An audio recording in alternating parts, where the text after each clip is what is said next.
Good morning Himachal वासियों, तो पेश है आज सुबह के मुख्य समाचार। आईपीएल मैचों के चलते दिल्ली धर्मशाला फ्लाइट के किराए में भारी बढ़ोतरी। धर्मशाला के एचपीसी स्टेडियम में होने वाले आईपीएल मैचों से पहले दिल्ली से धर्मशाला आने वाली फ्लाइट के किराए में भी बढ़ोतरी हो गई है। पिछले हफ्ते जहां 1 मई से 9 मई की दिल्ली से धर्मशाला की टिकट 5 से 15 हज़ार के बीच में मिल रही थी, अब उसमें भारी उछाल आया है। अब 4 व 5 मई की फ्लाइट की टिकटें 25,000 रुपये से ऊपर मिल रही है। इसी तरह 8 व 9 मई के लिए हवाई सफ़र करने वालों को 25,000 से ऊपर खर्च करना पड़ सकता है। मई के पहले व दूसरे सप्ताह गग्गल हवाई अड्डे पर आने वाली फ़्लाइट की संख्या भी बढ़ी है।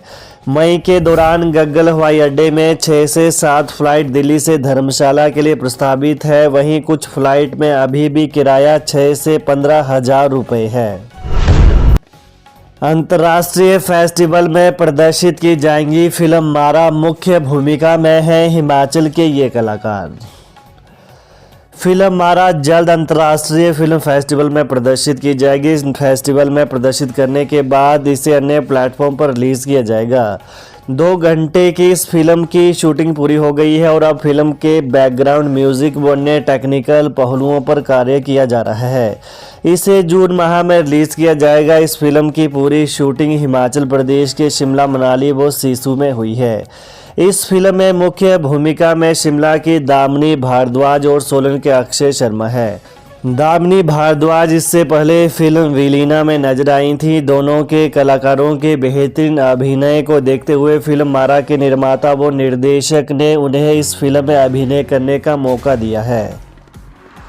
16.5% से अधिक बिजली शुल्क वसूलने पर रोक।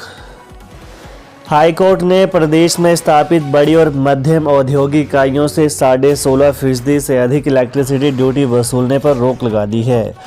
कोर्ट ने कानून के प्रावधानों के विपरीत अधिक बिजली शुल्क वसूले जाने पर प्रदेश सरकार द्वारा जारी आदेशों पर रोक लगाने के आदेश जारी किए।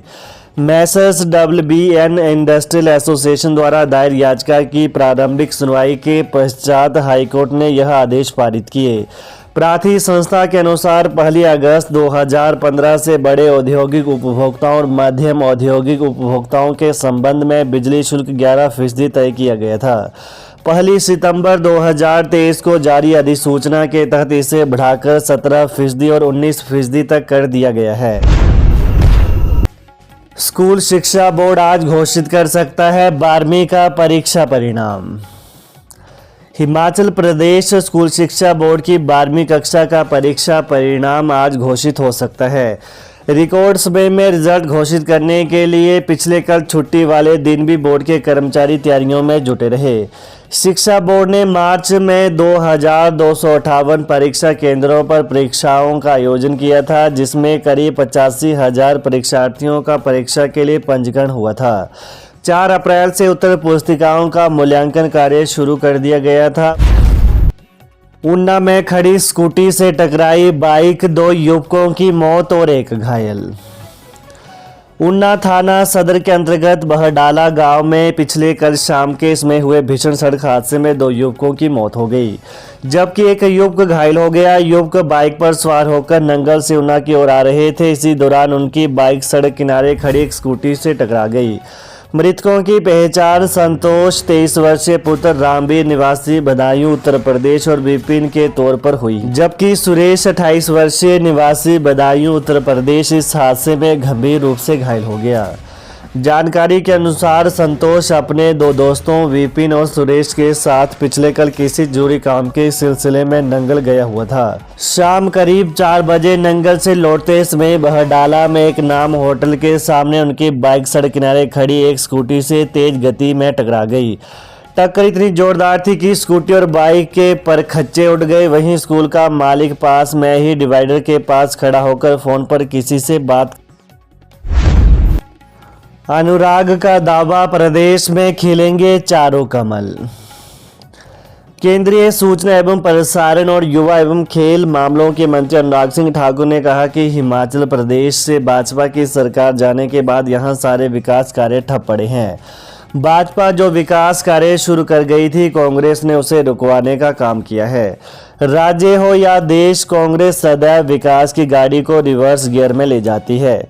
वहीं मोदी 3.0 में देश विकसित भारत के लक्ष्य की प्राप्ति हेतु टॉप गियर में यात्रा करने को तैयार हैं। इससे पूर्व अनुराग ठाकुर ने यह शब्द पिछले कल हमीरपुर और धर्मपुर में चुनावी कार्यक्रमों के दौरान कहे।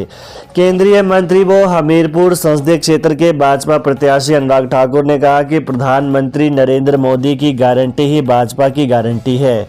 हिमाचल प्रदेश की जनता भी भारी बहुमत के साथ पीएम मोदी को प्रदेश से 4 कमल सौंपने जा रही है। श्री ठाकुर ने भोरंज विधानसभा में जनसभा को संबोधित कर अपने दिन की शुरुआत की। हिमाचल के 4 जिलों में आंधी तूफान के साथ भारी बारिश का ऑरेंज अलर्ट। प्रदेश में जारी येलो अलर्ट के बीच राजधानी शिमला सहित अधिकांश क्षेत्रों में हल्के बादलों के बीच मौसम साफ रहा और सिर्फ चंबा में 9.5 मिलीमीटर वर्षा हुई। राज्य में पिछले 24 घंटों में कई स्थानों पर हल्की से मध्यम दर्जे की वर्षा व बर्फबारी के साथ ओलावृष्टि भी दर्ज की गई।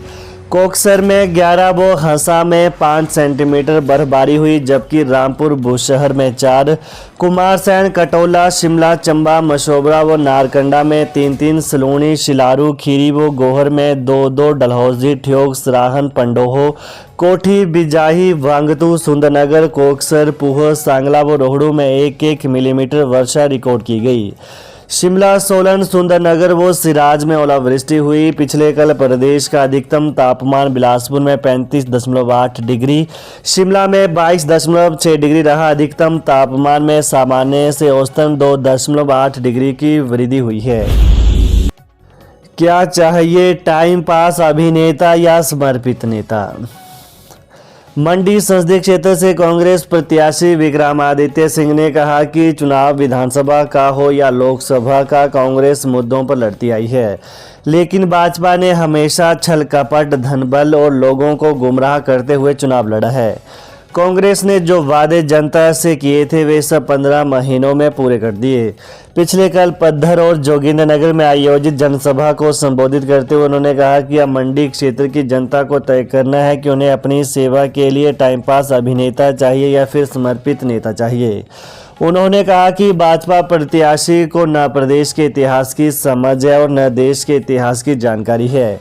उन्होंने कहा कि पूर्व मुख्यमंत्री जयराम ठाकुर और भाजपा प्रत्याशी इतने ही प्रदेश के हितैषी हैं तो पहले केंद्र सरकार से हिमाचल प्रदेश के कर्मचारियों के 9,000 करोड़ रुपए वापस दिलाएं। 6,200 करोड़ लोन की मिल गई मंजूरी। लोकसभा चुनाव और विधानसभा उपचुनाव की आचार संहिता के बीच हिमाचल सरकार को भारत सरकार से दिसंबर 2024 तक की लोन ऑथराइजेशन एडवांस में मिल गई है। हिमाचल सरकार अब वर्तमान वित्त वर्ष में पहले 9 महीने की अवधि के लिए 6,200 करोड़ रुपए का लोन ले सकेगी। राज्य के वित्त विभाग ने सामान्य तौर पर मई महीने में मिलने वाली लोन ऑथराइजेशन को अप्रैल में ही देने का आग्रह किया था। इस बारे में सारी डॉक्यूमेंटेशन समय से पूरी कर दी गई थी। इसी कारण भारत सरकार ने 1 महीना पहले ही लोन की धनराशि को मंजूरी दे दी है।